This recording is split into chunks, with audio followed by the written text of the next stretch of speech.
Hi, my name is Michelle.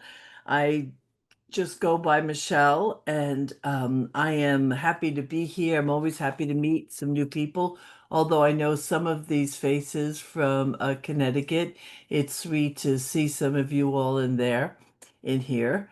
And Reverend Jackie asked me to come today to bring some light to the conversation about shadow. You saw what I did there, right? So, so what I've come to realize in conversations I have with people, I have been making a huge assumption. And the assumption I've been making is that people know what shadow work is. And I've come to realize it's not known. There are some people that have never heard the word, have never heard the concept, have no clue what it is. So I think it's important that we start there. Shadow work, although it's, I just want to say, there are hundreds of books. I happen to like mine. There are hundreds of books on the subject, and it has been in the psychological realm for many, many years. Okay, so this is not a new concept.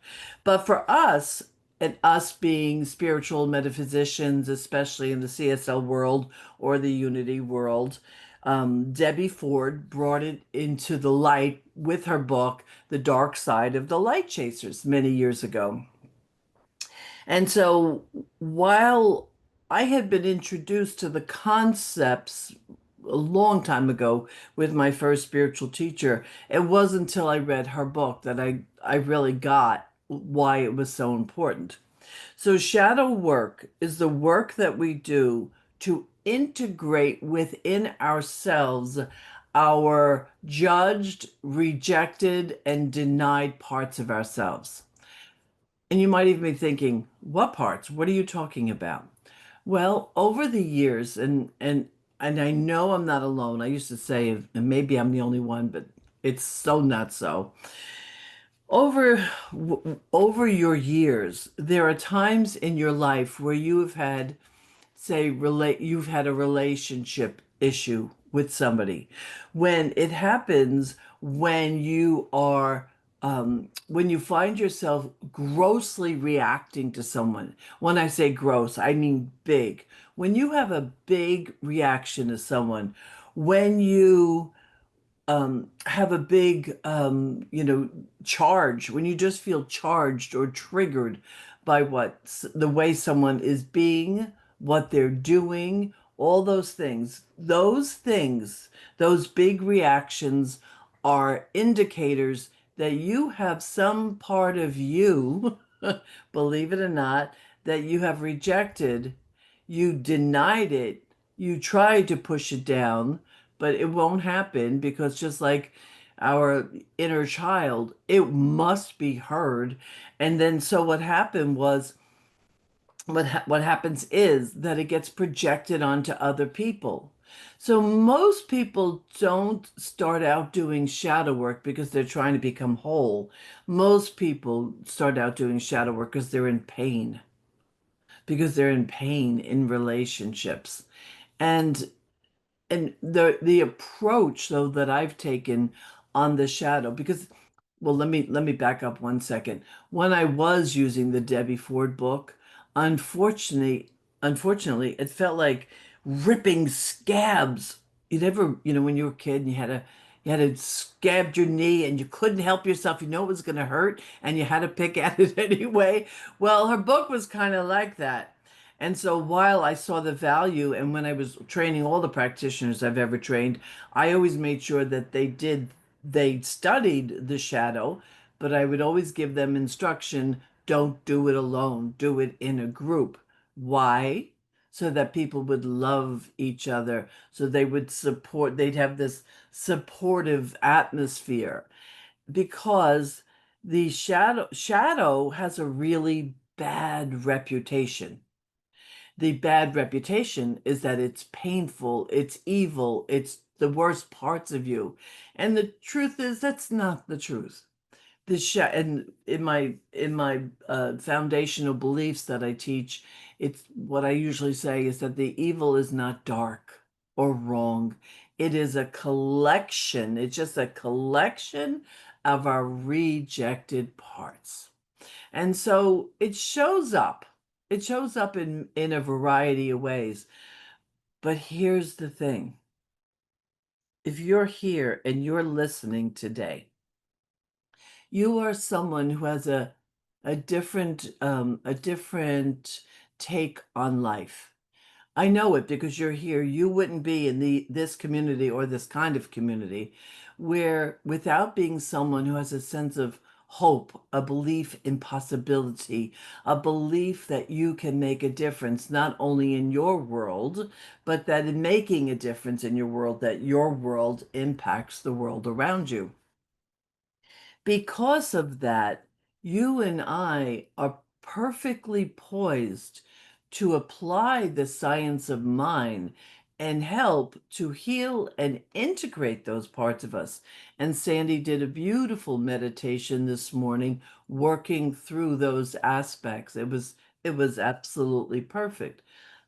But so if you are someone, and I think you are, who wants to make a difference. Maybe it's just in your own family. And for me, that's very important. It's very important that I be the one in my family that breaks the chain of pain. It's very important that my legacy down to my sons, my grandchildren, and anybody who I have influence over, because even you're part of my legacy.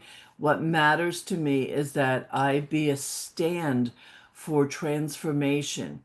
And what I know is for every part of me that I reincorporate, that I integrate, I become not powerful as in power over someone, but my wholeness. It's like I pull my energy in and I become more and more aligned with the one. The fact that we all gracefully handle the chaos that happened before service says that we are individuals who have approached this sense of alignment and are doing well with it. So I'm gonna if you happen to be in my Substack, if you're a Substack reader of mine, you're gonna read about this tomorrow. But um, last night I went to my 50th, I can't even believe it, my 50th high school reunion. And I went out of curiosity, the truth is, because when I was in high school, I always hung out with the upperclassmen. So by the time all the people I cared about graduated, I didn't have many friends in my class. There were a few people. I went, I hugged a lot of people, and thank God that they had created name tags that had our pictures on it, because I would not have known who anybody was. But what I noticed was while there was some discomfort of being there, and the discomfort is just because I'm an introvert. I don't really do well in crowds. I do well when I'm teaching. I could speak to thousands of people. But in a room, just meeting a whole bunch of new people, it's just not been my thing. So there I was looking around. There were a couple people I was thrilled to see, but it was only a couple. And then I noticed, okay, I I think I got what I came for, and I had a meal. And then after my meal, I'm looking around and I didn't feel drawn to be part of a little cluster of conversation. And so I left early. And then I pondered, what did I go for? Like, why did I even put myself through that? And I realized some of it had to do with just getting a sense of where I am now compared to where I was. And the fact is, while I might have left early years ago, I would have left early feeling terrible about myself. And I gotta tell you, I didn't feel terrible. I wasn't that interested. I wasn't necessarily engaged, so it would have been relatively boring for me to stick around. But the fact is, I was able to take myself out of that situation and take care of myself. And then had a great conversation with my oldest best friend who lives in Florida, who graduated with me but didn't want to come up for the event.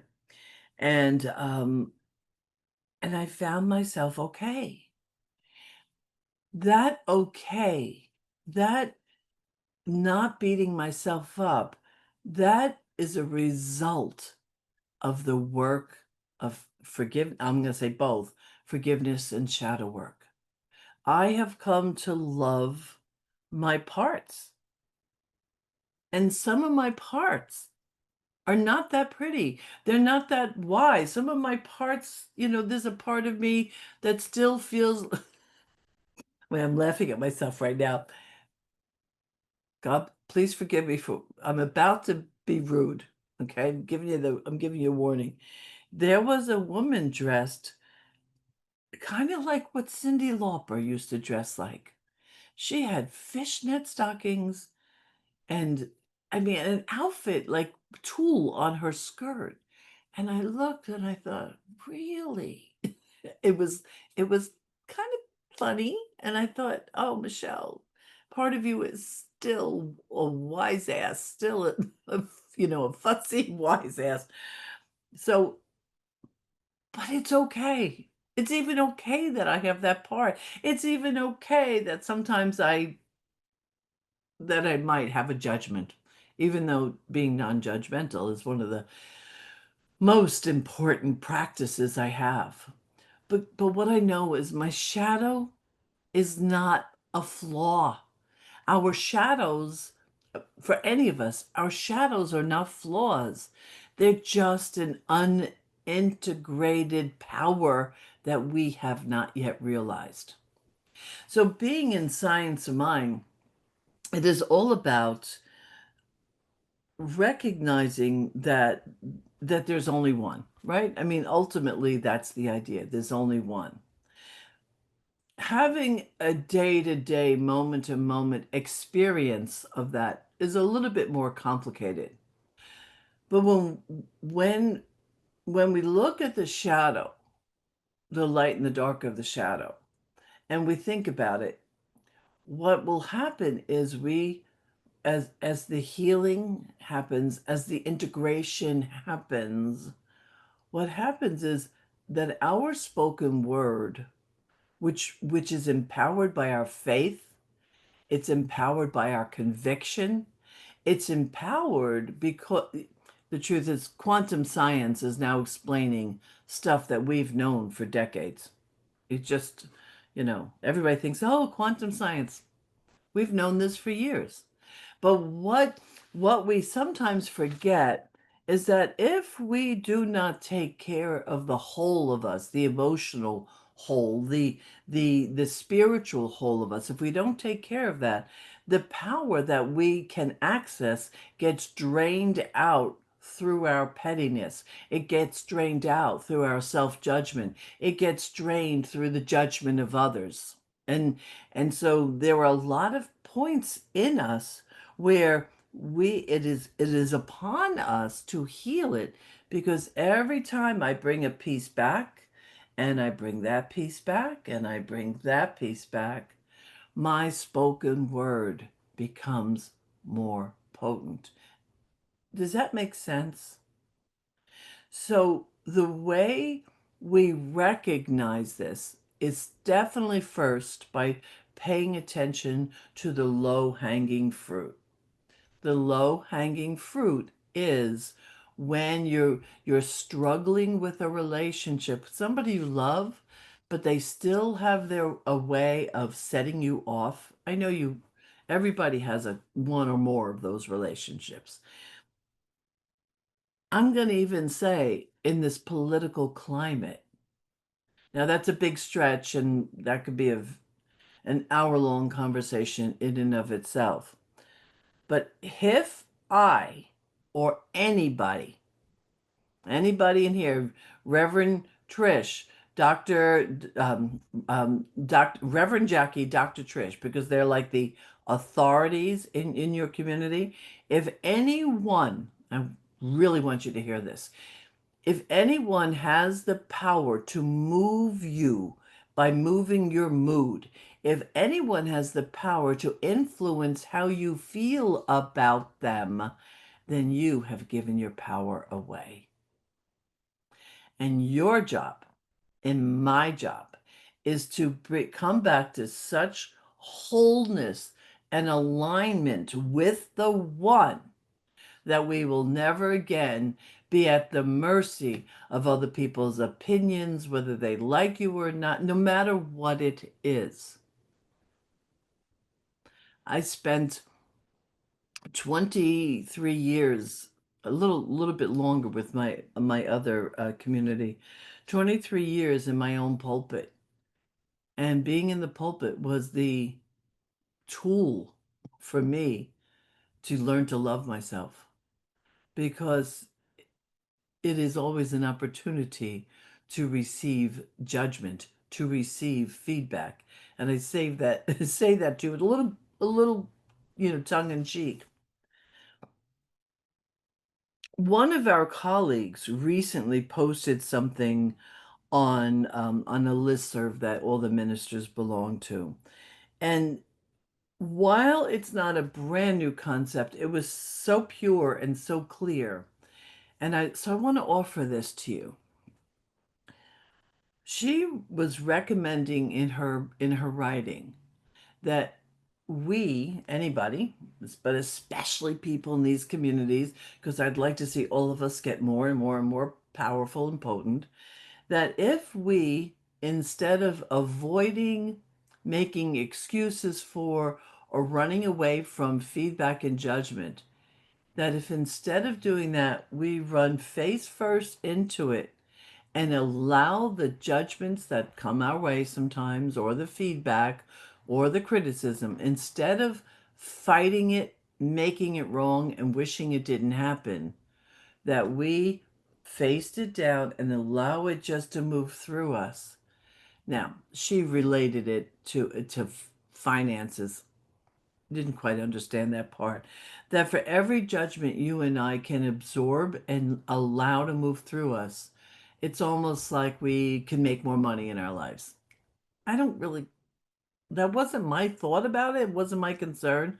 My thought is, for every judgment that I don't have to react to, for every bit of criticism or feedback that I can listen to with an open mind, I become more confident. You will become more confident. And that isn't that what we learned in the four agreements, not to take anything personally?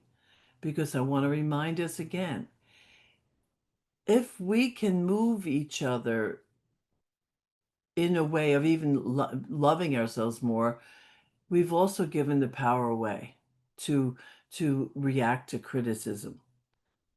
The the absolute goal is to be able to stand in your own space, in your own skin, and to love the all of you. When we love the all of us, we're automatically pulling the aspects of the shadow back in.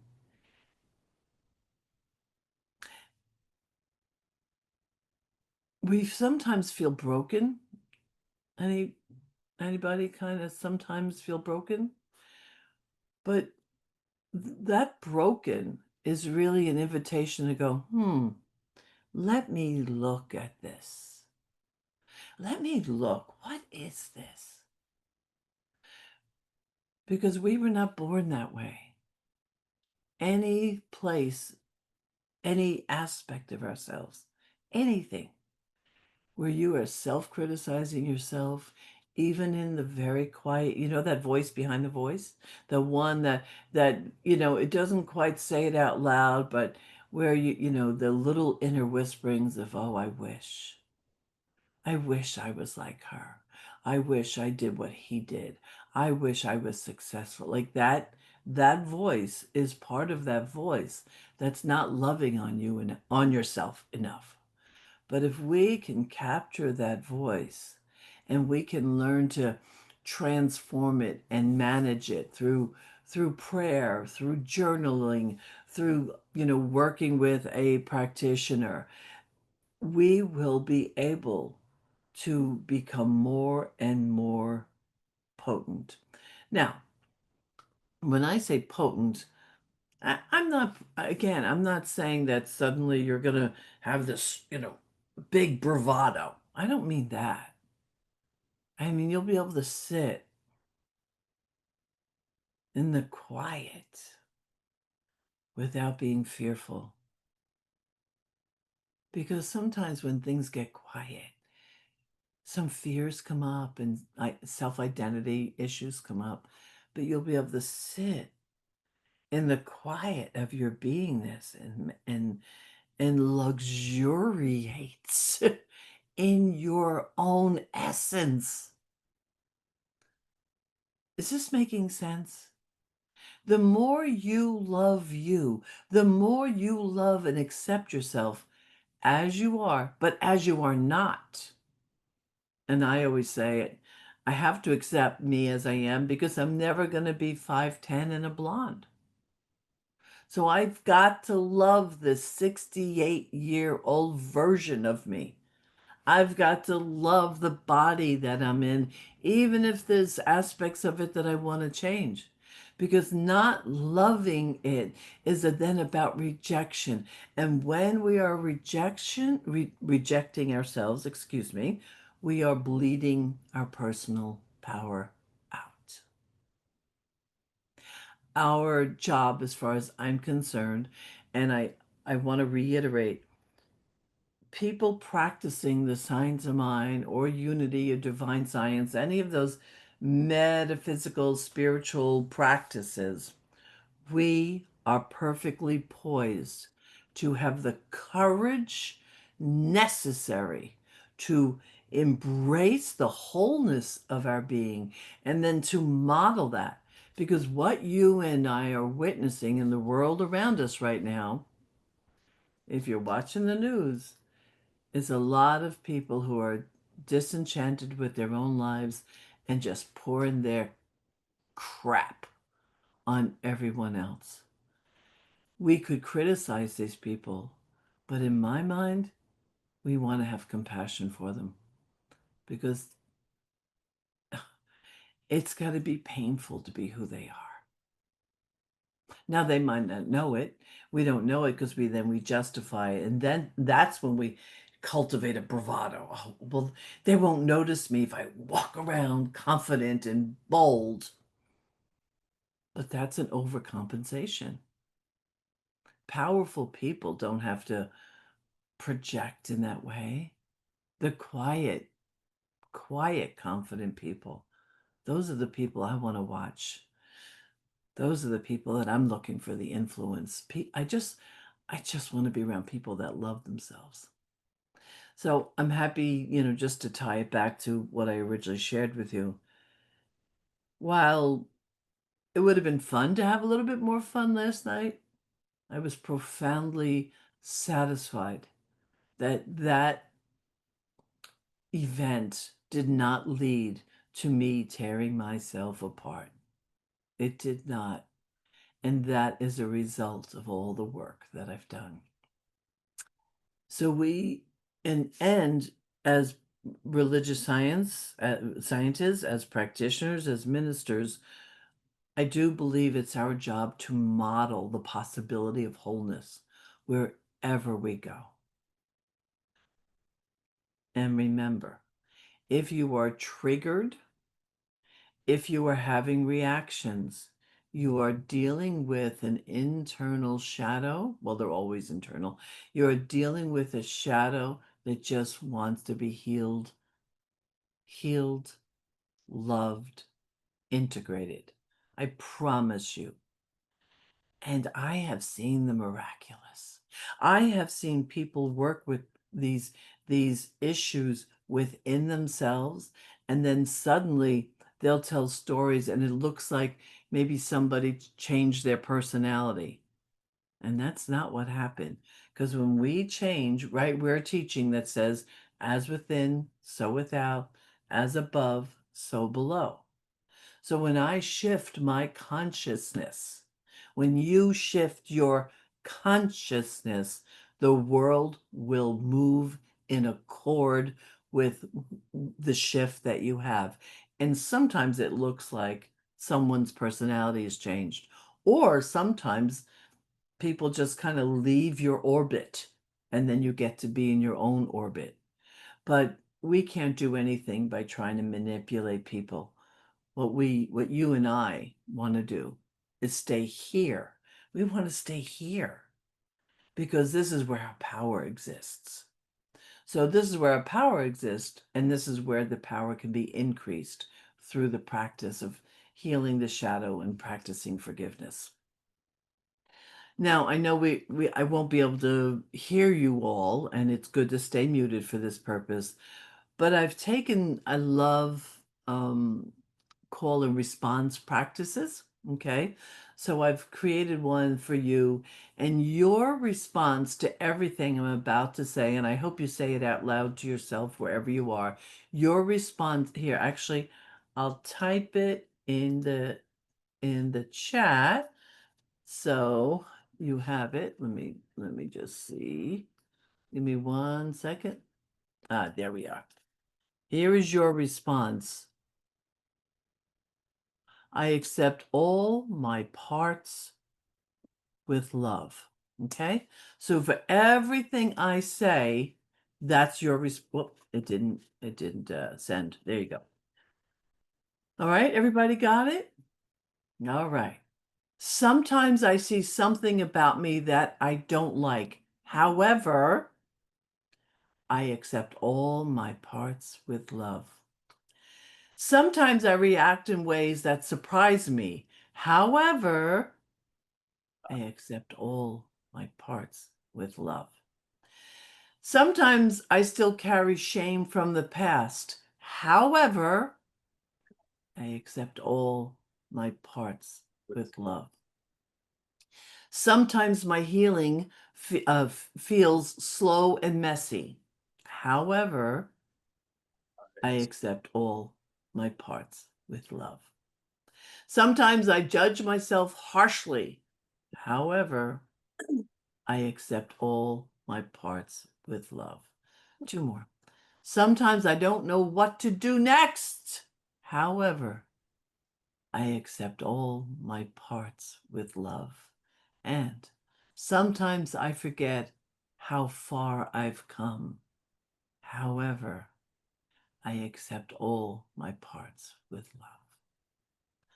So I want you to imagine what it would be like if that was your, I could almost feel emotional about that. I do feel emotional about it. Not I could almost. Imagine if that was always your response. If your response was love and not criticism.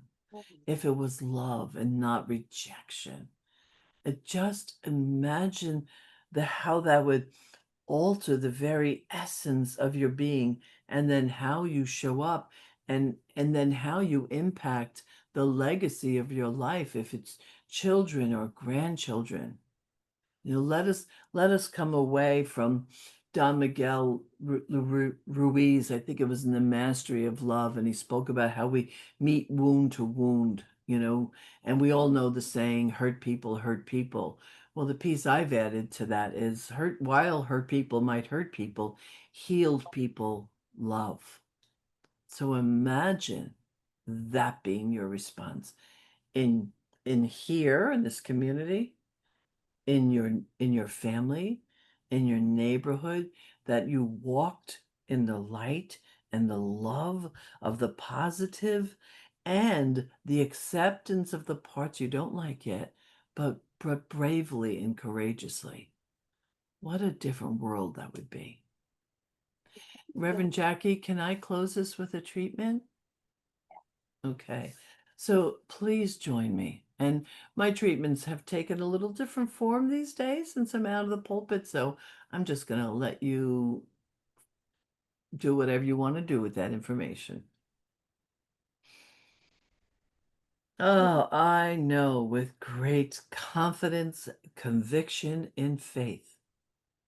As I speak this word, not as myself, Michelle, but the I am of me, I know that all who listen, who all who are listening now or at another time, are sparked with an idea within themselves, remembering who they are, remembering their wholeness, remembering their power.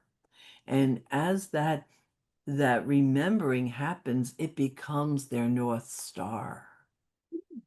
So that when something might be out of alignment, they choose to refocus their attention on their self-love, self-acceptance, that they choose to look at themselves not with judgment or pity, but with great love and compassion. And these activities of sweet that are sweet and loving, that each of us become more transformed through love, through acceptance. I just want to let that sink in. Imagine you loving aspects of yourself that you have maybe not loved before now. What if you stopped criticizing your old way of being?